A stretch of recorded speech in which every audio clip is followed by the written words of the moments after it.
کر رہے ہیں، مسئلہ ہے نیشنل سیکیورٹی کے اجلاس کا، اور ذکر کر رہے ہیں کہ عمران خان صاحب کو ہم نے فول پروف سیکیورٹی پرووائڈ کر دی ہے۔ اس سے ظاہر کیا ہوتا ہے؟ اس سے ظاہر یہ ہوتا ہے کہ اس معاملے میں اس حکومت کی سنجیدگی نہیں ہے۔ اب میں اس پہ کامنٹ کرنا چاہوں گا کہ اس اجلاس نے ہمارے 37ویں اجلاس کی چند چیزوں کو انڈوس کر دیا، اور بہت سے سوال جو اٹھائے جا رہے تھے ان کا جواب آ گیا۔ بلاول کہہ رہے تھے، مریم صاحبہ کہہ رہی تھی کہ یہ تو من گھڑت مراسلہ ہے، اس کی کوئی حقیقت نہیں ہے، یہ دفتر خارجہ میں مرتب کیا گیا۔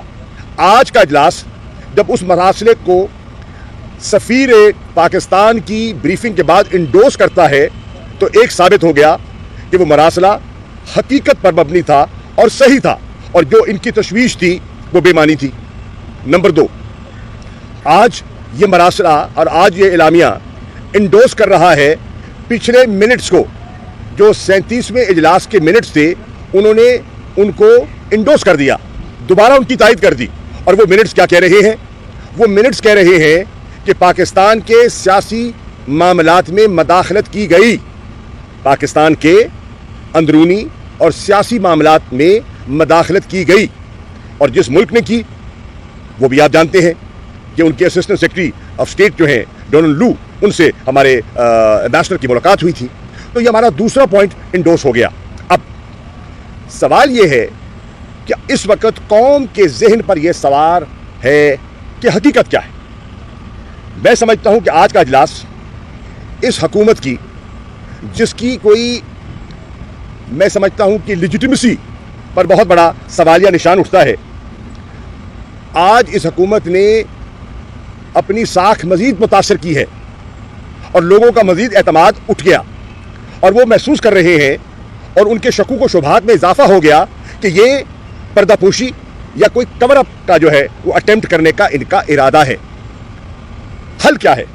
اس کا واحد حل یہ ہے کہ ایک جوڈیشل کمیشن سپریم کورٹ کے چیف جسٹس کی سربراہی میں یا ان کی صوابدید پر تشکیل پائے، اور وہ جوڈیشل کمیشن ایک اوپن ہیئرنگ کے ذریعے معاملات کی چھان بین کرے اور حقائق کی تہ تک پہنچے کہ سازش تھی، پولیٹیکل انٹرفیئرنس تھی کہ نہ تھی، اور قوم اس میں دلچسپی رکھتی ہے۔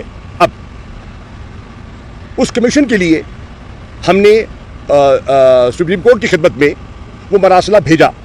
اسپیکر نیشنل اسمبلی اسد کیسر صاحب نے سیلڈ انویلوپ کے ذریعے وہ مراسلہ ان کی خدمت میں بھیج دیا، ان کے پاس موجود ہے، وہ اس کا مطالعہ بھی کر سکتے ہیں، اور اس کی بنیاد پر از خود نوٹس لیتے ہوئے ایک کمیشن قائم کر سکتے ہیں، یہ ان کا اختیار ہے۔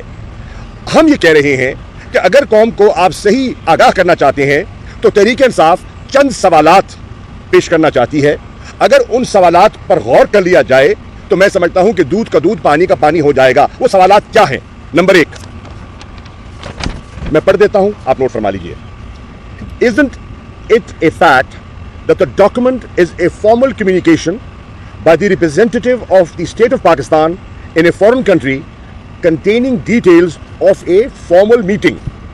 Number 2, isn't it a fact that in the meeting, vote of no confidence was specifically mentioned, and it links to the removal of Imran Khan government as a condition of forgiving Pakistan?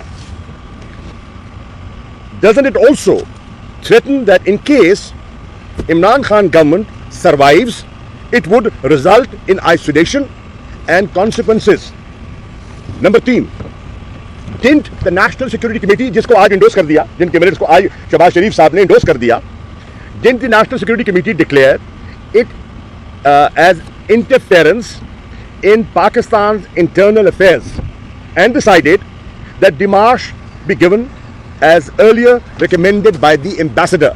Ambassador نے recommend کیا، national security committee نے اس کو endorse کیا، اور اس موجودہ حکومت کے وزیر اعظم نے ان منٹس کو اپروو فرما دیا، ان کو انڈوس کر دیا۔ تو اس سے ہمارا موقف جو ہے وہ پہلے سے زیادہ مضبوط ہو گیا۔ Number 4, didn't the National Security Committee also consider it important enough a matter to be discussed in the Security Committee of the National Assembly. 5. Inquiry be held to give findings on above points and also probe the nexus between actors and the threat conveyed in the said meeting as mentioned in the document. Number 6. This would require identifying patterns from data of meetings held by diplomats of a particular country, especially with opposition leaders and PTI dissidents in the past couple of months. Such data is on record. And also data of such meetings held outside the country.